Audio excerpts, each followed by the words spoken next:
ராமாயணத்துல என்ன சொல்லியிருக்கு அப்படின்னா, ஃபர்ஸ்ட் வேதம், வேதாந்தம், இது ரெண்டனுடைய சாரத்தை நம்ம எங்க தெரிஞ்சுக்கலாம்? ராமாயணத்துல தெரிஞ்சுக்கலாம். இது ஃபர்ஸ்ட் பாயிண்ட். ரெண்டாவது பாயிண்ட் யாருக்கு? உனக்கா? தூரம் வந்து உட்காரு. ஓகே, அடுத்த வாரம் கிளாஸுக்கு வரணும் இல்லையா? லீவ் போட்டு போயிடக்கூடாது. ரெண்டாவது விஷயம் என்ன சொல்லி கொடுக்குறாரு அப்படின்னா, அந்த வேதாந்தத்தில் சொல்லப்பட்ட பகவானை அடைவதற்கான வழி என்னது? அந்த பகவானை அடைவதற்கான வழி என்னது? சரணாகதி. இந்த வேதாந்தத்தில் சொல்லப்பட்ட அந்த பகவானை அடைவதற்கான வழி என்னது? சரணாகதி. இந்த முழு சென்டென்ஸை ஞாபகமாக சொல்லணும். ஓகேவா? மூன்றாவது பாயிண்ட், அந்த சரணாகதி எப்படிப்பட்டதா இருக்கணும் அப்படின்னா, பகவானை அடைவதற்காக மட்டுமே, பகவானுடைய தூய பக்தி தொண்டை அடைவதற்காக மட்டுமே சரணாகணும். ஓகேவா? நீ ஓரம் வந்துரு. மூணாவது பாயிண்ட் உனக்கு முடிஞ்சது. சரணாகதி எப்படிப்பட்டதா இருக்கணும்? தூய்மையா இருக்கணும், தூய பக்தி தொண்டு அடைவதற்காக மட்டுமே இருக்கணும். இது சரணாகதியினோட லட்சணம் உனக்கு. ஓகேவா? நாலாவது, நீ இந்த பக்கம். நாலாவது என்ன? அந்த சரணாகதி ஒருத்தனுக்கு செல்லணும் அப்படின்னா குருவனுடைய கருணை இருந்தா மட்டும்தான் என்ன பண்ண முடியும்? சரணாகதி அப்படிங்கிறது செல்லுபடியாகும். குருவனுடைய கருணை இல்லைன்னா சரணாகதி என்ன ஆகாது? செல்லுபடி ஆகாது. ஓகேவா? அஞ்சாவது, ரொம்ப சின்ன பையனா இருக்கானே, சரி பரவாயில்ல பார்க்கலாம். அஞ்சாவது என்ன அப்படின்னா, ஓகே அஞ்சாவது உனக்கு கொடுக்குறேன், உனக்கு கவர் கொடுக்குறேன். அஞ்சாவது என்ன அப்படின்னா, உன் பேர் என்ன சொன்ன? ஹர்ஷன். ஹர்ஷன், சரி. இப்போ சரணாகதன் இருக்கான்லே பக்தன், அவனுடைய குணம் எப்படிப்பட்ட குணமா? 2 குணம் இருக்கணுமா சரணாகதி பண்ணக்கூடிய குணம். என்னென்ன அப்படின்னா, சேஷத்துவம். என்னது சேஷத்துவம் அப்படின்னா, முழுமையாக சேவை செய்யப்பான்மையோடு இருக்கணும், சேஷத்துவம். ரெண்டாவது பாரதந்திரியம். என்னது? பாரதந்திரியம். பாரதந்திரியம் அப்படின்னா பகவானை முழுமையாக சார்ந்தவனாக இருக்கணும், கம்ப்ளீட் டிபெண்டன்சி. ஓகேவா? சேஷத்துவம், பாரதந்திரியம், 2 குணங்கள் இருக்கணும். ஓகேவா? இது எத்தனாவது? 5. ஆறாவது என்ன சொல்லி கொடுக்குறாங்க அப்படின்னா, அந்த பகவானை ஒருவன் எப்படி முழுமையாக சார்ந்து இருக்கிறது. பாரத்தில் சொன்னாலே 2வது குணம், அந்த குணத்தை விளக்கக்கூடியதாக இருக்கு. ஒருவன் பகவானையே எப்படி முழுமையாக சார்ந்திருக்க வேண்டும் அப்படிங்கிற விஷயம் ராமாயணத்தை சொல்ல இருக்கு. ஓகேவா? இது 6வது. யாரு? 7வது என்னன்னா, 7வது இவருக்கு சொல்லியாச்சு. ஓகே ஓகே, அவனுக்கு 6வது சொல்லியாச்சு. 7வது என்ன அப்படின்னா, அது பகவானை ஒருவன் எப்படி சார்ந்து இருக்கணும் அப்படிங்கிறது 6வது. 7வது என்ன அப்படின்னா, பக்தனை ஒருவன் எப்படி சார்ந்திருக்கணும். பகவானை சார்ந்திருப்பதை காட்டிலும் ஒருவன் பக்தனையே எப்படி சார்ந்திருப்பது, பக்தனையே எப்படி இருக்கிறது அப்படின்ற விஷயம் ராமாயணத்தை சொல்லப்பட்டிருக்கு. 8வது அர்த்த பஞ்சகம் அப்படின்ற விஷயம் சொல்லப்பட்டிருக்கு. ஒருவன் மோட்சம் அடையணும் அப்படின்னா அவனுக்கு என்ன தெரிஞ்சுக்கணும்? கண்டிப்பா அர்த்த பஞ்சகம் தெரிஞ்சிருக்கணும். மோட்சம் அடைவதற்கான இன்னொரு தகுதி என்னது? அர்த்த பஞ்சகத்தில் ஞானம் அவனுக்கு இருக்கணும். இது 8வது. 9வது யாரு? ஓகே, இந்த உலகத்தில் பகவானை தவிர வேற யாருமே நம்முடைய பாதுகாவலன் கிடையாது, யாரும் நமக்கு உதவி செய்ய முடியாது அப்படிங்கிறத புரிஞ்சுக்கணும். இது 9வது விஷயம். இது 9வது விஷயம் சொல்லப்பட்டிருக்கு.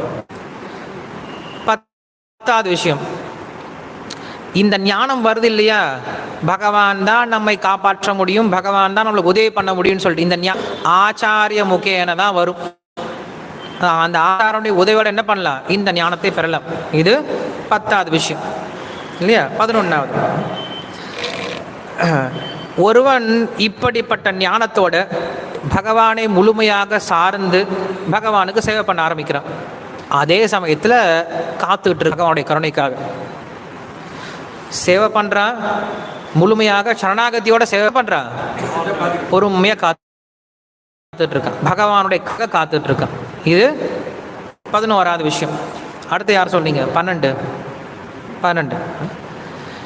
இந்த உடல் இருக்கு இல்லையா நமக்கு, இந்த உடல் இருக்கிற வரைக்கும் மோட்சம் இன்னும் போல, இந்த உடல் தான் இருக்கும். இந்த உடல் இருக்கிற வரைக்கும் கண்டிப்பா என்ன பண்ணணும்? அவங்கவுங்களுக்கு விதிக்கப்பட்ட கடமையை செஞ்சுதான் ஆகணும். உடல் இருக்கிற வரைக்கும் அவனுக்கு விதிக்கப்பட்ட கடமையை அவன் என்ன பண்ணி ஆகணும்? கண்டிப்பா செஞ்சாகணும். இது நீங்க யோசிச்சு வச்சுக்கோங்க. 12. 13வது இல்லையா? நீங்க தானே 13வது. ராமரோ இல்லை கிருஷ்ணரோ இல்லை விக்கிரகமோ இல்லாத இடத்துல நம்ம என்ன பண்ண வசிக்கவே கூடாது. அது வசிப்பதற்கு ஏற்ற இடமே கிடையாது அப்படிங்கிறது 13வது விஷயம். இது ராமாயணத்தை சொல்லக்கூடிய 13வது விஷயம். 14 யாரு? ஒருத்தனுடைய நேரத்தை எப்படி கழிக்கணும் அப்படின்னா, ராமாயணம், மகாபாரதம், பாகவதம் போன்ற கிரந்தங்களை படித்து என்ன பண்ணுவாங்க, நேரத்தை கழிக்கணும். நமக்கு ஒரு ஆழ்வார் சொல்லி கொடுத்துருப்பார், காலையில் என்ன படிக்கணும், மத்தியானம் என்ன படிக்கணும், சாயந்தரம் என்ன படிக்கணும். காலையில் என்ன படிக்கணும் சொன்ன எனக்கு ஞாபகம் இருக்கு. காலையில் சூதாட்டத்தை பற்றியோ இல்லை மத்தியானம் ஒரு பெண் பித்தனை பற்றியோ இல்லை ஒரு பொய்யனை பற்றியோ படிக்கணும் அப்படின்னு சொல்லிட்டு சொல்லுவார். எனக்கு அது சரியா ஞாபகம் கிடையாது. பட் அப்படி ஒருத்தர் என்ன பண்ண, தன்னுடைய நேரத்தை முழுமையாக கிரந்தங்களை படிக்கிறதுனால என்ன பண்ணும், தன்னுடைய நேரத்தை பொழுக்கிட்டு இருக்கணும். இது 14வது. 15 யாரு? 15 இந்த ராமாயணம் அப்படிங்கிறது காயத்ரி மந்திரத்தினுடைய விளக்கமா. காயத்ரி மந்திரத்தில் 24 அக்ஷரங்கள் இருக்கு, 24 எழுத்துக்கள் இருக்கு.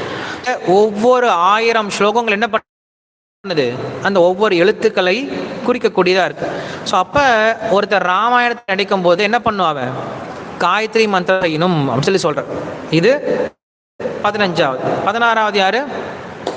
ஓகே, இந்த வைஷ்ணவ கிரந்தத்தை தவிர வேற எந்த கிரந்தத்தையும் தொடக்கூடாது, வேற எந்த பொழுதுபோக்கையும் வச்சுக்கூடாது. இது நமக்கு 16வது இன்ஸ்ட்ரக்ஷனாக சொல்லப்பட்டிருக்கு ராமாயணத்தில். 17வது விஷயம் யாருது? இந்த உலகத்தில் ஒருத்தன் எவ்வளவுதான் பெரிய நபராக இருந்தாலும் கண்டிப்பாக எல்லாருக்கும் என்ன வருது, கஷ்டம் வருது. அதனால் இந்த உலகத்திலேருந்து ஒருத்தன் வெளியில் போகிறதுக்கான ஆசை வளர்த்துக்கணும். ஆசை வளர்த்துக்கணும். எதுக்கு ஆசை வளர்த்துக்கணும்? இந்த உலகத்திலேருந்து கிளம்புறது, மோட்சத்துக்கான ஆசையை வளர்த்து கொள்ள வேண்டும். இது 18வது ரொம்ப சுலபமானது. இந்த ராமாயணத்தில் 64 கலைகளும் என்ன பண்ணிருக்கு, விளக்கப்பட்டிருக்கு. இப்படி ராமாயணம் 18 விஷயங்கள் சொல்லப்பட்டிருக்கு. இங்க ஒன்னா சொல்லுங்க பார்க்கலாம். வேதம், வேதாந்தனுடைய சாரம் ராமாயணத்தில் இருக்கு. அந்த வேதத்தில் சொல்லப்பட்டானை அடைவதற்கான வழி சரணாகதி அப்படின்றது. 3வது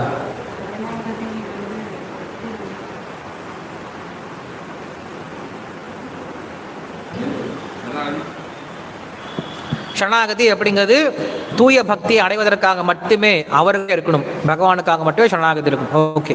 4வது அந்த குருனுடைய கருணையினால தான் என்ன பண்ணும், சரணாகதி அப்படிங்கிறது செல்லுபடியாகும். 5வது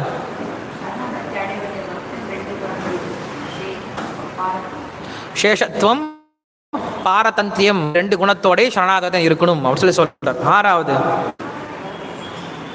பகவானை எப்படி வரும்னு சரணாகதி அடையுது அப்படின்னு சொல்லக்கூடிய விஷயம். கரெக்ட். 7வது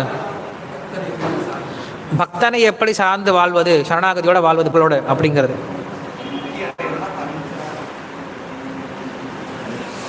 அர்த்த பஞ்சகம், ஒருவன் முக்தி அடைய வேண்டும் அப்படின்னா அவனுக்கு அந்த அர்த்த பஞ்ச ஞானம் கண்டிப்பா இருக்கணும் அப்படின்னு சொல்லி சொல்றது. அப்புறம் 9 பகவான் மட்டும்தான் நம்முடைய பாதுகாவலர், நம்முடைய உதவி, நமக்கு உதவி செய்யணும் அவர் மட்டும்தான் பண்ண முடியும் அப்படின்ற ஞானத்தோட வாழ்வது. ஓகே. 9. 10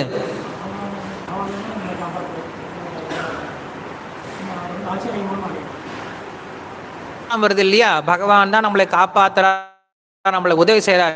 எப்படி வரும்? ஆச்சாரனுடைய கருணையினால தான் வரும். இது 10வது. 11 வெரி குட். அவர் சரணாகதியோட தூய பக்தி செய்யறார், தூய பொறுமையா காத்துட்டு இருக்கார், பகவானுடைய கருணை கிடைக்கிற வரைக்கும் என்ன பண்ணார், பொறுமையா காத்துட்டு இருக்கார். 11. 12 இந்த உடல் இருக்க வரைக்கும் அவங்களுக்கு விதிக்கப்பட்ட கடமையை அவன் என்ன பண்ணி ஆகணும், கண்டிப்பா செஞ்சுதான் ஆகணும். 13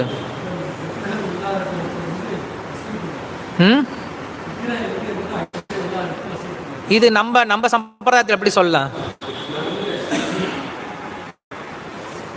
நம்ம சம்பிரதாயத்தில் இது மாதிரி ஒன்று இன்ஸ்ட்ரக்ஷன் இருக்குல்ல, அந்த இன்ஸ்ட்ரக்ஷன் எப்படி சொல்ல, நான் எல்லாருக்கிட்டையும் கேட்கவே இல்லையே, அதுக்கு பேர் என்ன சொல்லுவோம், அதுக்கு ஒரு ஸ்பெஷல் வேர்ட் இருக்குல்ல, மதுரவாஸ் இல்லையா, எல்லாம் தெரியும். மதுரவாஸ் அப்படிங்கிறது கோயிலுக்கு பக்கத்திலே இருக்கணும் இல்லையா, பகவானுக்கு பக்கத்திலே இருக்கணும் அப்படின்னு சொல்கிறது. ஸோ இது ராமாயணத்திலே சொல்லப்பட்டிருக்கு. 13. 14வது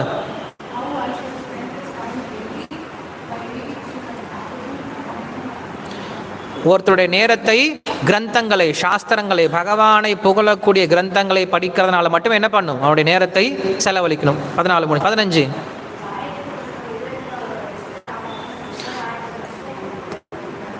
காயத்ரி மந்திரத்துடைய விளக்கமாக ராமாயணத்தை தியானம் செய்து அவன் தினமும் அப்படின்னு சொல்றான். அடுத்தது 16 வைஷ்ணவ கிரந்தங்களை தவிர வேறு எந்த கிரந்தத்தை என்ன பண்ணக்கூடாது, தொட்டு கூட பார்க்கக்கூடாது. 17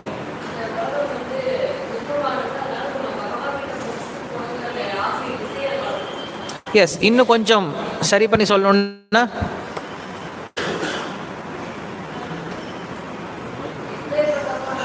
வெரி குட். இந்த உலகத்தில் ஒருவன் எவ்வளோ பெரிய பொசிஷனில் இருந்தாலும் இப்போ இங்கே என்ன பண்ணுறான், அவன் துன்பப்பட்டு தான் ஆகணும். அதனால் இந்த துன்பத்திலிருந்து விலகிறதுக்கு ஒருவன் மோட்சம் அடைவதற்கான ஆசையை வளர்த்து கொள்ள வேண்டும். 18 64 கலைகளும் இந்த ராமாயணத்தில் அங்கங்கே விளக்கப்பட்டிருக்கு. இந்த 18 விஷயங்கள் தான் என்ன பண்ணுறது, ராமாயணத்துடைய மிக முக்கியமான சாரமான விஷயம் அப்படின்னு சொல்லப்பட்டிருக்கு.